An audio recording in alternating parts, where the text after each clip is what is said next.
purposes because that's the way she ran. Here's the catch. In the Democratic primary, African Americans vote to the tune of 90% African American for any random Democratic candidate. Hillary Clinton was getting a large share of that particular support. She was talking about hot sauce. She was kissing like babies. She was crooning with Mary J. Blige. She did everything that she could do to try to get the black support and to show that she was the black candidate and Sanders was the white candidate. At least that's the way the media and the Democratic Party, for the most part, cast that particular election. Tom Perez himself advised on that particular policy.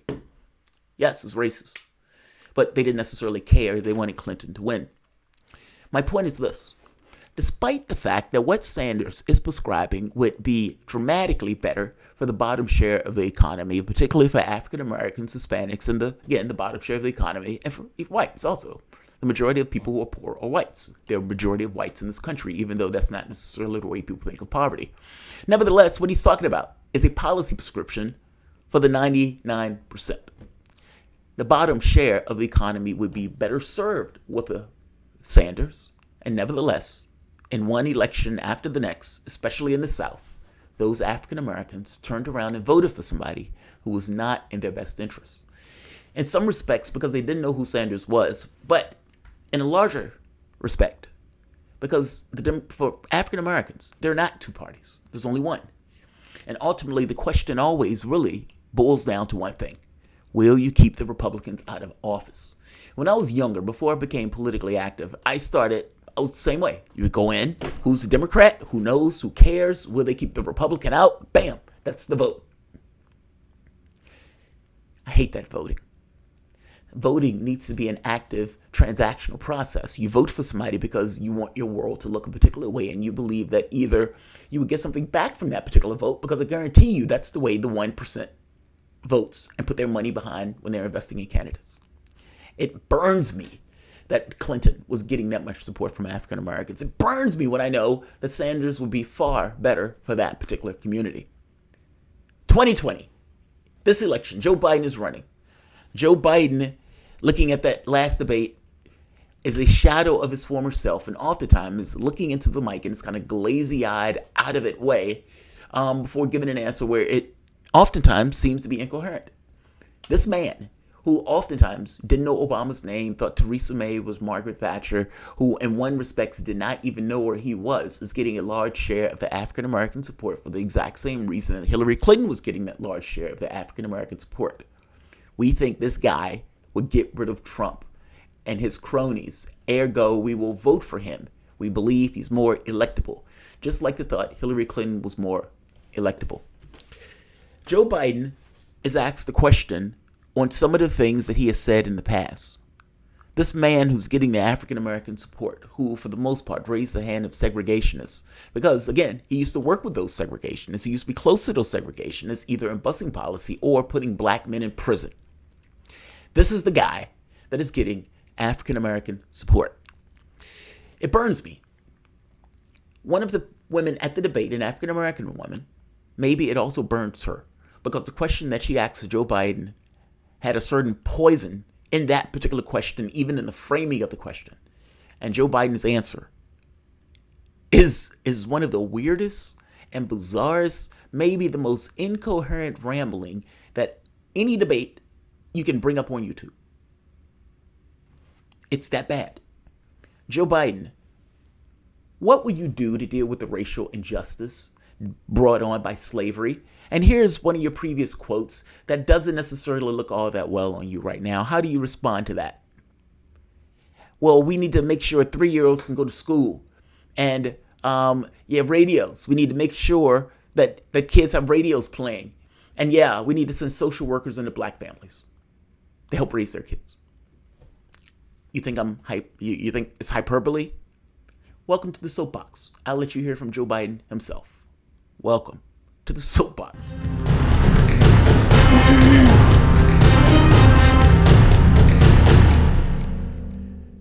My name is Jamarl Thomas. This is the Progressive Soapbox. Guys, if you dig this content and you find yourself coming back here often, please like this video, share this video, and of course, subscribe. This channel is growing. We are almost at 25,000.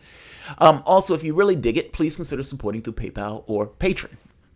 This content is often demonetized, and it is brought to you by you. And I mean that in real terms. Even $1 helps.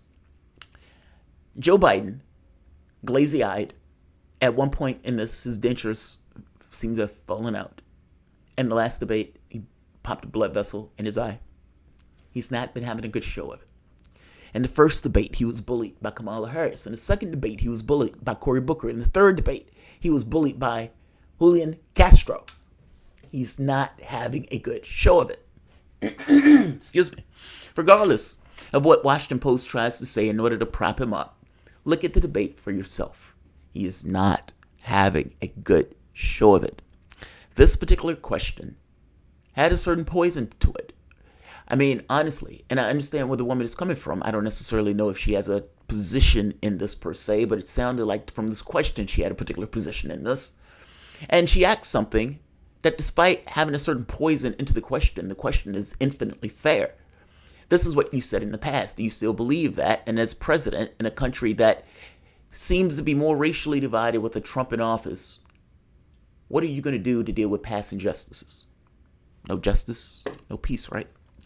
Let's hear Joe Biden, in his own words. How do you heal racial injustice, Joe Biden? I feel responsible for what the situation is today, for the sins of my own generation, and I'll be damned if I feel responsible to pay for what happened 300 years ago. You said that some 40 years ago. Did you hear the audience? I hope you heard the audience.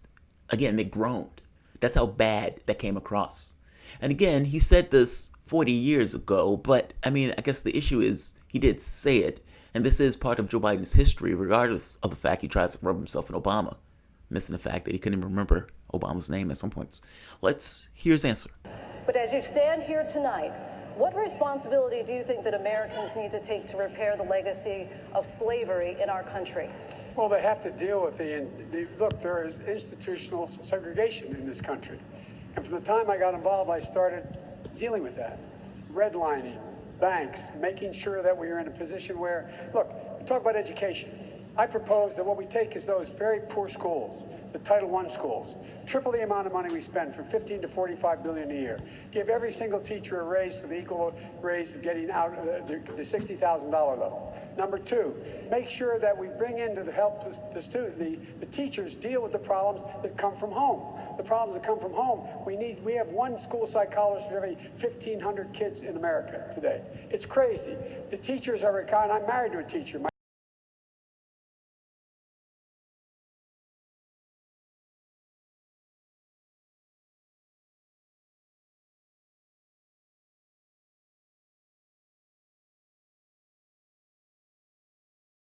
Look at Cory Booker's face. Nobody knows what Joe Biden is talking about. I don't know what Joe Biden is talking about, and I'm sitting here. It sounds like he's trying to say, well, we deal with this problem in the schools. I'm going to rewind it and let him finish. I don't want to break up this awesome bit of exposition. I propose that what we take is those very poor schools, the Title I schools, triple the amount of money we spend from 15 to 45 billion a year. Give every single teacher a raise to the equal raise of getting out the $60,000 level. Number two, make sure that we bring in to help the teachers deal with the problems that come from home. The problems that come from home, we have one school psychologist for every 1,500 kids in America today. It's crazy. The teachers are retired. I'm married to a teacher. My deceased wife is a teacher. They have every problem coming to them. We have to make sure that every single child does, in fact, have 3, 4, and 5-year-olds go to school, not daycare, school. We bring social workers into homes and parents to help them deal with how to raise their children. It's not that they don't want to help. They don't know quite what to do. Play the radio. Make sure the television, make sure you have the record player on at night, the phone. Make sure the kids hear words. A kid coming from a very poor school, or a very poor background, will hear 4 million words fewer spoken by the time they get there. There's so much. I'm going to go like the rest of them do, twice over, okay? Because here's the deal. The deal is that we've got this to do. You know, the funny part about this, Biden is saying, no, I'm going to go over. I'm going to keep going. as if what he is saying is A, comprehensible, B, makes sense, and is like he's on fire. Does Biden think he's on fire? How do you deal with the legacy of slavery, Joe Biden? Because in the past, you say, I'd be damned if I'm going to have any responsibility for something that took place in the past. It's not so much that you individually have responsibility. Maybe you have a little bit more, from the busing stuff and the putting back people in prison thing, and working with segregationists. But it's not that. It's more so that part of your society has been greatly disadvantaged by something that took place in the past. And you can see the repercussions of it now, despite the fact that it took place in the past. It's not so much that you individually, Joe Biden, has a responsibility for it. It's more so that the government of the United States, that is a consistent entity from then to now, has a responsibility in doing something about it. That's the point. The government allowed slavery. The government provided it to be where you can have a certain segment of the population to be corded off and considered a secondary class of citizen, not even a class of citizen, 3/4 or 3/5. That's a government choice. If that's a government choice, to some degree, isn't the government responsible for the consequences of what took place on that and the repercussions of it? The argument is perfectly consistent and perfectly fine. I guess my issue here is what Joe Biden said in the past is kind of haunting him. And her point is, have you changed and evolved in that particular point of view now that you're running in a Democratic primary that finds what you just said detestable? And he goes into this. Play the radio. All right. Let's write that down. Play the radio. Joe Biden says play the radio to deal with the injustices of slavery. Also, we're going to send social workers into the household to teach, I suppose, black families how to raise their kids. All right. And we're going to send 3-year-olds to school. All right. That's going to totally nail that shit, Joe Biden. Right on. You're on fire. Let's let him keep going. He wants to keep Play going. the radio. Make sure the television, make sure you have the record player on at night, the phone. Make sure the kids hear words. A kid coming from a very poor school, or a very poor background, will hear 4 million words fewer spoken by the time they get there. There's so much. I'm going to go like the rest of them do, twice over, okay? Because here's the deal. The deal is that we've got this a little backwards. And by the way, in Venezuela, we should be allowing people to come here from Venezuela. I know Maduro. I've confronted Maduro. Number two, you talk about the need to do something in Latin America. I'm the guy that came up with 740. Wait, what happened? Where are we? Where are we? What happened? How did that just happen? This question started off. You know what? Let me start this from the beginning. This question started off on racial injustice. How do you deal with the legacy of slavery in the United States? That's a fair question. You had a situation where part of your society at this point, 13, 14%, was literally kept as workers, laborers, second-class citizens, as for all intents and purposes, human cattle, with zero to no rights in the process, and literally under the subordination of somebody who actually owned them like they were a piece of property. Your society did that. Your government co-signed that. Your government put in laws into place that allowed that to take place. How do you deal with that legacy, Joe Biden? This country often forgets that and pretends it didn't happen and just kind of wants to move on. How do you deal with the legacy? We are dealing with the consequences of it today, whether we deal with it directly or not. What are you going to do about it? That's the question. Joe Biden is talking about Venezuela now. I feel responsible for what the situation is today, for the sins of my own generation, and I'll be damned if I feel responsible to pay for what happened 300 years ago. You said that some 40 years ago. But as you stand here tonight, what responsibility do you think that Americans need to take to repair the legacy of slavery in our country?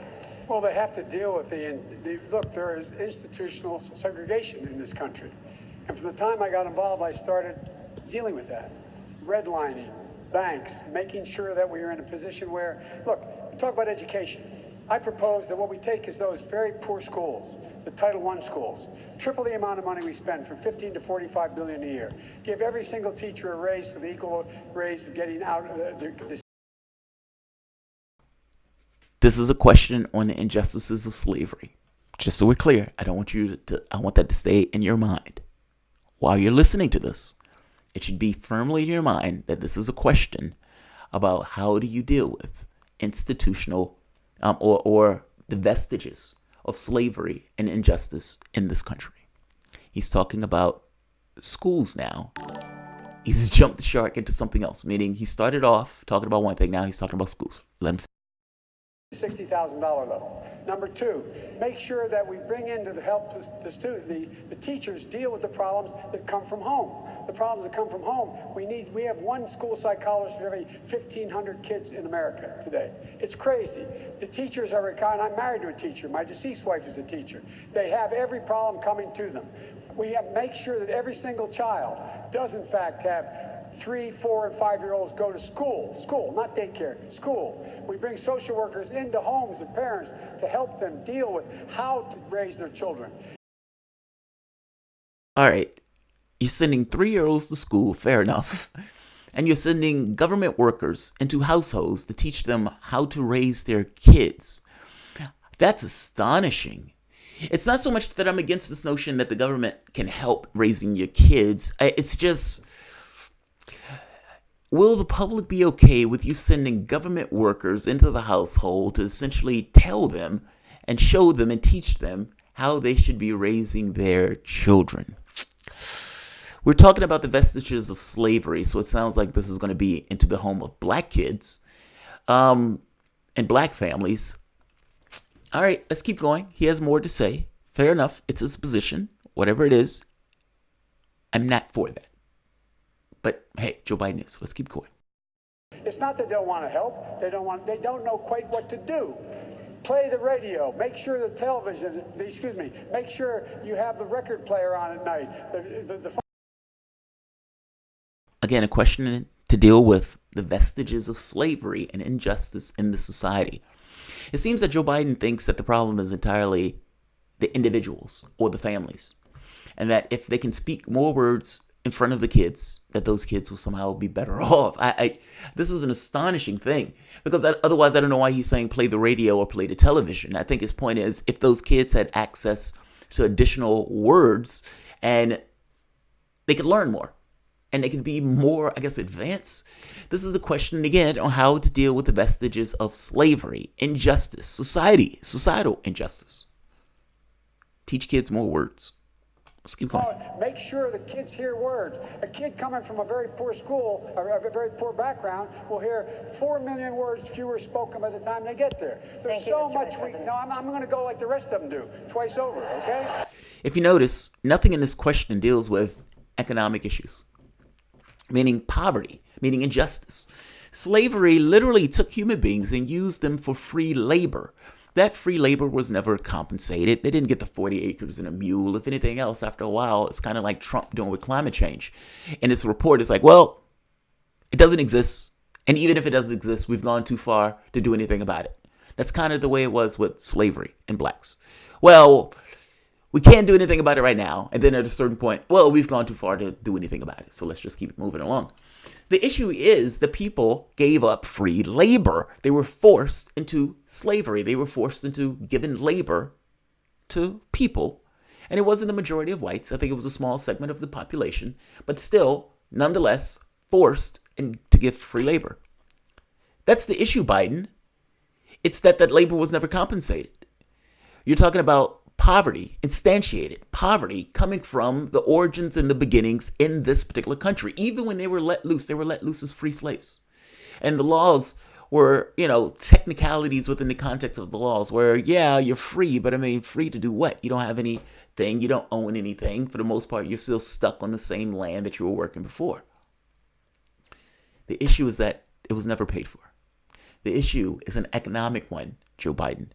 And there may be certain consequences from economics and everything else going to crime and all this other stuff. Fair enough. But the origins of this is economics. The one thing Joe Biden didn't mention in this kind of all over the place speech? Economics. His solution is to teach kids more words and to play the radio and to have government workers to come into the households to tell people how to raise their kids. This is an astonishing answer. It is weird and bizarre, especially when you think and remember that the entire premise of this question was, how do you deal with the vestiges of slavery? I'm going to play it again. I don't want you to think I'm picking on him. This is exactly what he was asked, and this is exactly what he answered. Today for the sins of my own generation, and I'll be damned if I feel responsible to pay for what happened 300 years ago. You said that some 40 years ago. But as you stand here tonight, what responsibility do you think that Americans need to take to repair the legacy of slavery in our country? Well, they have to deal with look, there is institutional segregation in this country. And from the time I got involved, I started dealing with that. Redlining, banks, making sure that we are in a position where, look, talk about education. I propose that what we take is those very poor schools, the Title I schools, triple the amount of money we spend from 15 to 45 billion a year.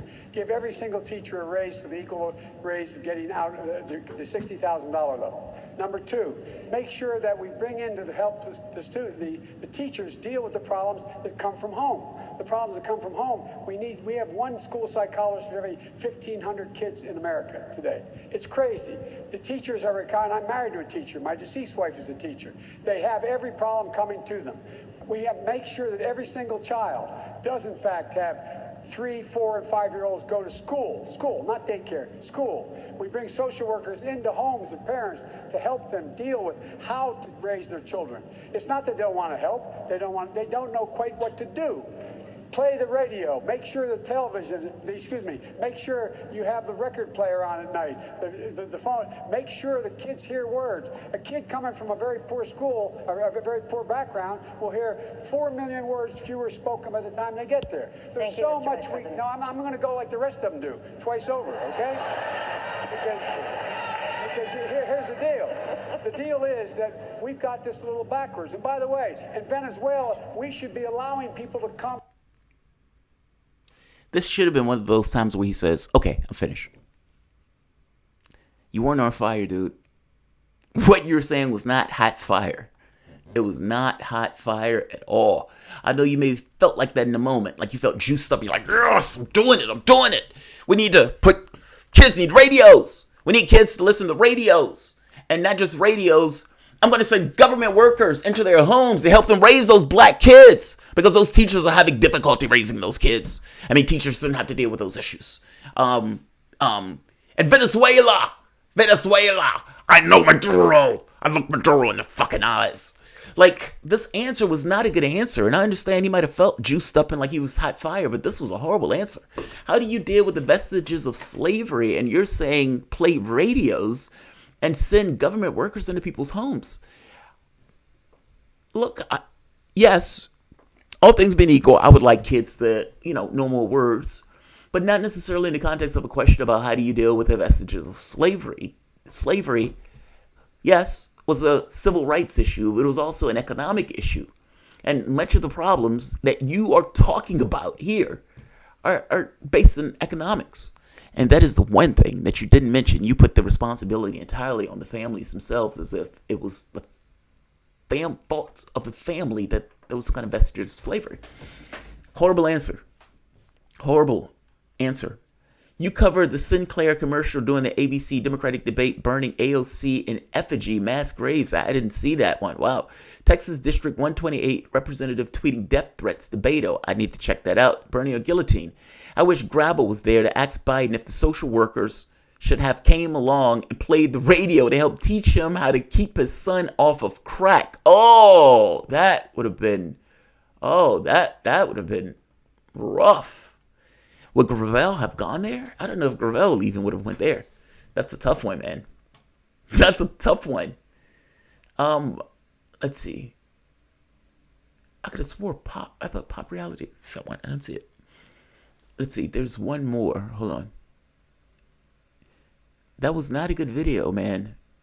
Play the radio to deal with racial injustice and slavery.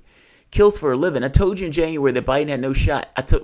You didn't tell me. I even said that Biden was going to flame out. He won't make it past November. It's over. The race is between Sheepdog and Jar Jar Binks, a.k.a. Warren. And Jar Jar is a side lord like Obama. Plus, Tulsi is still trash. Tulsi is going to be on that debate stage. On that third debate stage. So, just know. And I suspect that Tulsi would have asked Joe Biden something similar to that. Manna talk. Let's do a show soon. Maybe, man. It depends. Potentially. Maybe. There was one more. Hold on. I don't want to miss, because people yell at me when I miss their chats. But God, man, that is a horrible answer. Biden is subconsciously racist, motherfucker. Hashtag facts. That's funny. And Cat Purple, Biden literally said he wants to send social workers into black families to teach them how to raise their children. Yes, that is literally what he just said. Listen to what he said. The question and the context of meaning the question itself gives the context to the answer. And Joe Biden's answer was, yeah, black families need to play more radios because people need to, hear words. And we need to send 3-year-olds to school. And we need to send social workers, essentially government workers, into families, I suppose black families, based on the context of the question, to teach them how to raise their children. And then he goes on to Venezuela and attacking Maduro. Yeah, that's not a good answer. I'm sorry, you can like Joe Biden, but that is not a good answer. Mark Benjamin. So thoughts on Yang, Jamal? I gotta be honest, I am not a huge fan of Yang, and I've become less and less of a fan of Yang. I started off, I like Yang's approach to this stuff because at the very least he talks about it in the context of a system. However, what Yang pushes for is like an undermining of the social system and all this other stuff. Not to mention when you get into foreign policy, it gets really dicey. Garnome, again, every American alive today both benefits and suffers as a result of slavery, some more than others. Yes, that is true, Garden. That is true. By the same token, that some more than others, it's the more than others part that people are pointing to. Jamal, makes sense. I agree with you about Yang, Nathan Jackson. Yeah, I mean, look, I don't dislike him. Somebody said that I hated Warren. I don't hate Warren at all.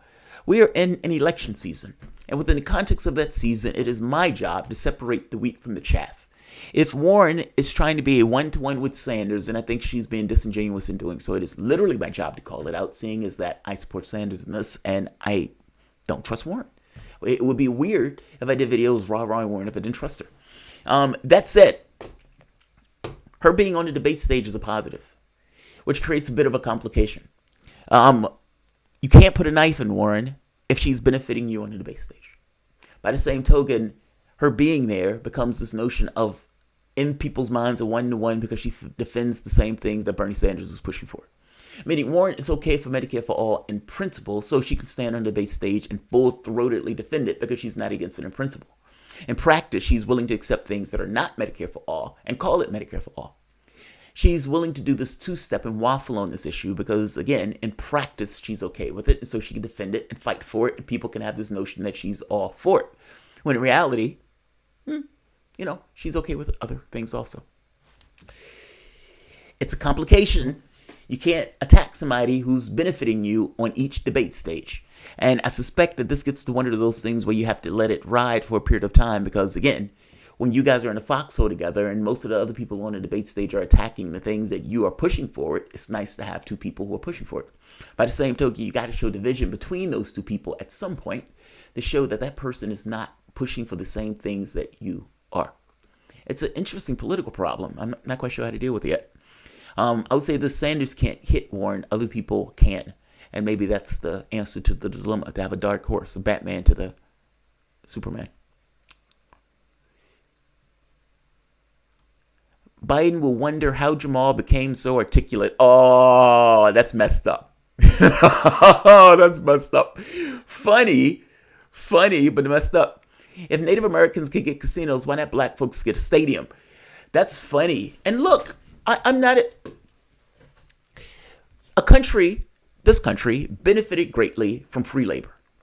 The industry of the world that America is benefited greatly from that free labor. Whites can turn around and say, well, look, you guys benefited too because you're in a country that had XYZ. But if you look at the disparity of wealth within the country, some benefited far more than others. And I think people's issue is, well, that doesn't seem fair at all. You were able to get free labor for all of this time. We didn't get the 40 acres in MU, none of that stuff. The question becomes, and the difficult part is, how do you parse that out? How do you parse that out? Do you give it a check And if it is a check, do people who are married to whites, do the offspring of those kids get a check? Like, some of that stuff gets weird at this point, even though I'm not necessarily against this notion of reparations. Her question to Biden, though, was a little bit different than any notion of reparations. In fact, it was an open-ended question for Biden to essentially, how would you go about dealing with the disparities created from slavery and the racial injustice within the context of the country? He could have answered it any way that he wanted. Radios was his answer. Government workers in the black homes was his answer. Kids going to school at 3 years old was his answer. And for the life of me, I have no idea what Venezuela has to do with it. Just saying. Just saying. All right. I'm going to end this. Like, share, subscribe. Look, all things being equal, man, I would love to be in this kind of post-race society. And I think my issue with that thinking is, without any kind of economic fairness within the system, you can't get there. It's like there's no way from point A to point B without dealing with that level of disparity that's created. I mean, the wealth disparity between whites and blacks is like 12-1. Now, mind you, if you get rid of school, meaning if you get rid of college debt, it goes from like 5-1. It's fascinating. But I guess my point is this notion of, all right, let's everybody be fair and let's straightforward and all this other stuff. It's hard to do that when there's certain systemic issues that disadvantage one side of the political spectrum, meaning blacks or Hispanics, or for that matter, economically disadvantage those groups just from the history of the country itself. How do you get to that post-race society when the vestiges of the thing are still there? I don't think pretending that it doesn't exist is the way to get there. I'll tell you that much. Joe Biden, horrible answer. Horrible answer, Joe. You could have answered that any way you wanted. Horrible answer. Jamarl, we should also be asking them who they put in their cabinet, because that makes a huge difference. That's a good point, right? When Obama got into office, Obama had Citigroup to essentially pick his cabinet. Who's in WikiLeaks? Who's Joe Biden going to put in his cabinet? Some of the people that he's affiliated himself with were oil and gas people, even though Joe Biden is talking about taking the oil and gas pact. Good point. Good question. One of the guys that's been throwing fundraisers for Joe Biden is one of the people on the board of one of the oil companies, started an oil and gas thing. Joe Biden tried to pretend as if the guy was not part of oil and gas. The guy is part of oil and gas, not to mention being an investor for such projects.